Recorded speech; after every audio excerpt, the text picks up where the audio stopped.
Hi, welcome. Coach Tonya here with Criticalbench, and in this video I'm going to be talking about the 7 best tips to kick the sugar habit for good.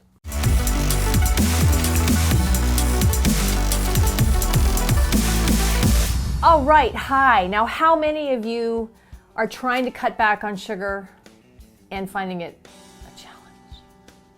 It is. It's a challenge. It is a challenge, and it can feel like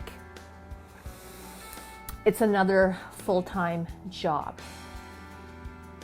because in wanting to kick sugar, there's a few things. First of all, let me back up. There's a few things that you really need to just sort of get very real about, okay? So I do not mean to come off as harsh or uncaring, but when we talk about kicking sugar, you cannot completely eliminate sugar from your diet, okay? No, sugar in general, because certain foods are just made the way they are, they grow the way they are, and they have sugar in them. Fruits, vegetables, just to name 2, okay? So unless you're going to never eat fruits and vegetables again, as well as a lot of other things, I'm gonna say it's impossible, because your body does need sugar, okay? Now, the kind of sugar it needs is what we're actually getting to the bottom of, because this video is about kicking the 7 best tips to kick bad sugar, okay? The unhealthy sugar, the one that we can very often overconsume without even knowing. And this is where, when I would have clients come to me saying, I gotta give up sugar, I have to stop sugar, I've gotta kick the sugar, help me get off sugar. It for a lot of them felt very challenging, because number one was you have to really start becoming aware of what you're eating. And not a lot of us walk around with a little notebook every day writing down everything that we eat, and nobody wants to. And that isn't something that it's something I do recommend.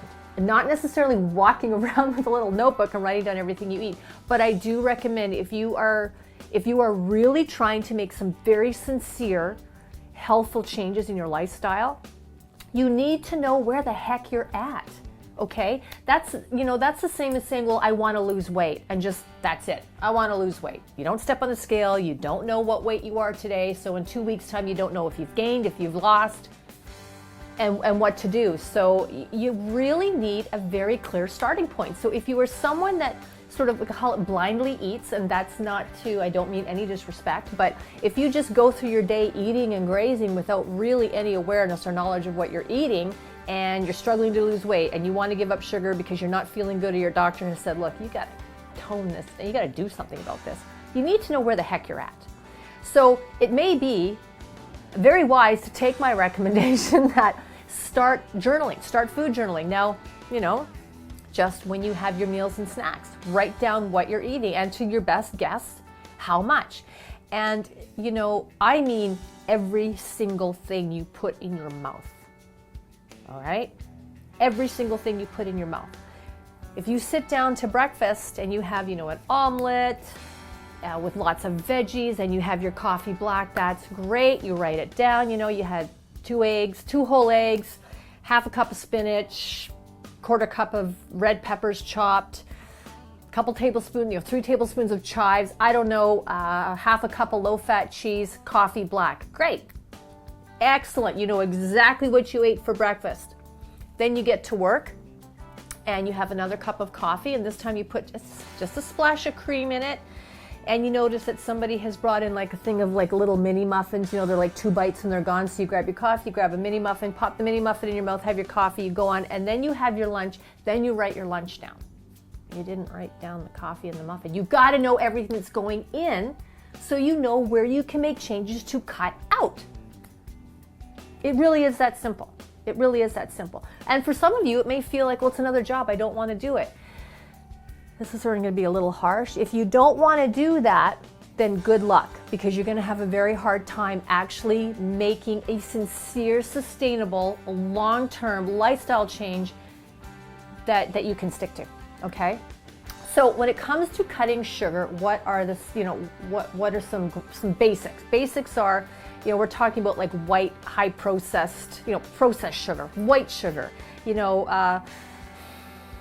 things that you find on cupcakes and donuts, and that are, heavily, saturated in things like cereals that are, box cereals that you buy, other food items that you buy that contain high amounts of sugar. This is again where it can feel like another job, because you actually need to start being aware of what's in what you're buying.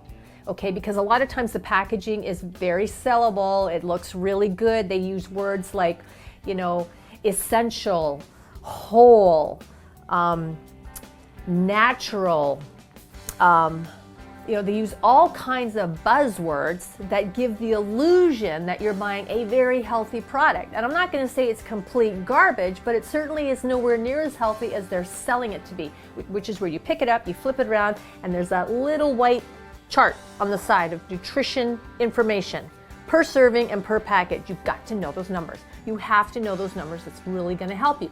And I'm not suggesting that you can never have your bowl of Lucky Charms in the morning, but how many times a week you're having that bowl of Lucky Charms and how much is going into your bowl is going to have to change if you really want to start kicking the sugar habit. If you have a bad habit, if you know you're consuming too much sugar, if you believe you're consuming too much sugar, if it's something you sincerely want to cut back on, you've got to start making some of those changes, all right? So here we go. You're tracking your food, you're reading labels. What else can you do? 7 steps. You ready? Get a pen, write this down, record it. I don't know, but you want to know these, okay? So number 1 is, my personal recommendation is no substitutes. I know, I'm a horrible person. The reason I'm saying that is because I'm gonna recant a little bit of that. I'm going to strongly recommend no substitutes if you are like a sugar addict. Okay, if you're an addict. You can't get enough of it, you love it, and when you cut it out, you actually start to feel lousy, like headachy and grumpy and flu-like. Stevia I don't have a problem with, because stevia is actually an herb. When I lived in Canada, I used to grow stevia. It's like a little green leafy plant. Well, in Canada it only grows about that big, but and I would use that to sweeten things like homemade lemonades, and just in water with lemon or lime or cucumber, whatever. It was really good. Now stevia is really common. You can get it anywhere as a liquid. You can get it in powdered form, like in granules. So it's really easy. And the thing is that sugar does not have the same effect on that part of the brain that like loves processed sugar, white sugar. So sometimes substituting for artificial sweeteners doesn't really help as much as people think it does. And there's a bit of a psychological component there too. So my opinion is, if you're really serious and you really want to cut back sugar, just forego the sugar substitutes, but use something like a stevia, where and when you need it, in things like your oatmeal or your cereals, your coffee, your teas, things like that you do want some sweetener, because we all need a little sweet in our life. But I'm strongly going to recommend forget the substitutes and go with something natural like a stevia, okay? So that was number 1. Number 2, get your veggies, okay?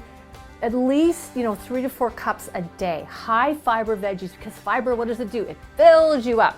And what happens when you're full? You don't feel like eating. It's that simple.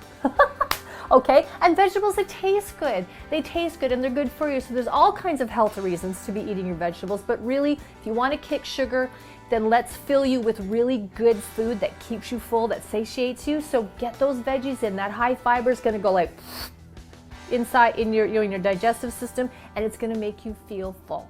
You're not going to want the sugar, okay?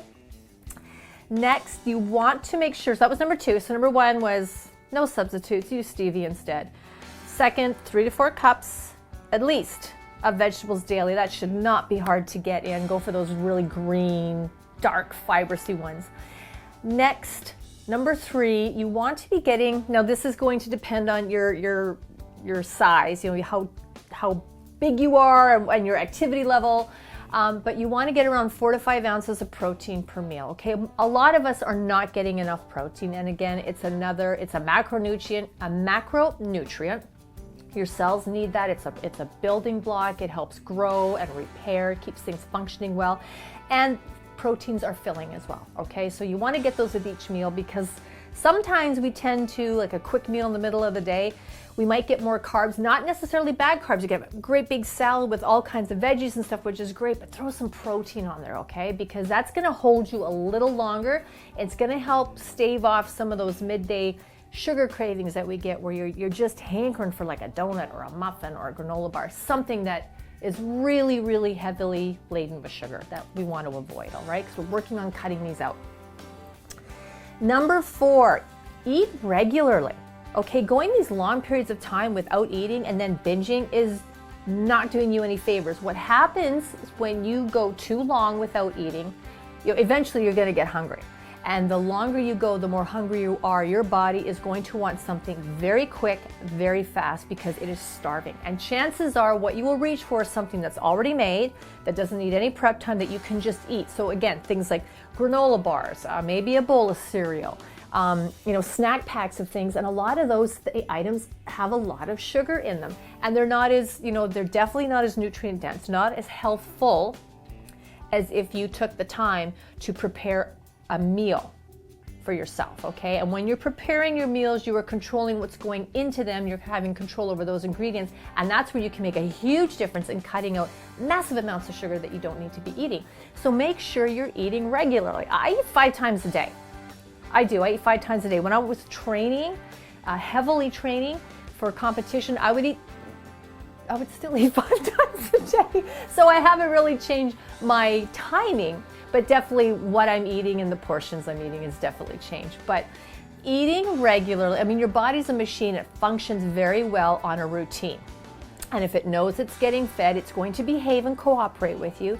And it also allows you to have control over what if you know that you're eating breakfast at this time and you kind of have lunch around this time, you have another meal at this time and then another meal, when those meals are coming, you can be better prepared and have healthy, low sugar snacks and meals ready for you just to grab and go, all right? Number 5, be fruit smart, okay? Now, I'm not against any fruit. Fruits and vegetables are wonderful, they're healthy, they're delicious. Again, if you have a really, really sweet tooth and sugar's something that you're struggling with, go for fruits that are lower on the have a lower glycemic number. So things like like blueberries, like a lot of your berries are quite, they have a low glycemic count. So you still get that sweetness, just not quite as much sugar as you would get in like cherries or other fruits that are higher in natural sugar, but still higher and sweeter. That again, there's a psychological component too. Like when you're tasting that sweetness, even though it's from a whole fresh fruit that's not bad for you, your body is still getting that taste. So what we're trying to do is almost like retrain your brain and your taste buds to being very happy and content with things that don't taste quite as sweet, to help wean you off the amounts of sugar that you're consuming that you want to reduce. So be fruit smart, okay? Be fruit smart. And you can Google low glycemic fruits and find the list, and I'll actually include some in the description below, so you want to check that as well.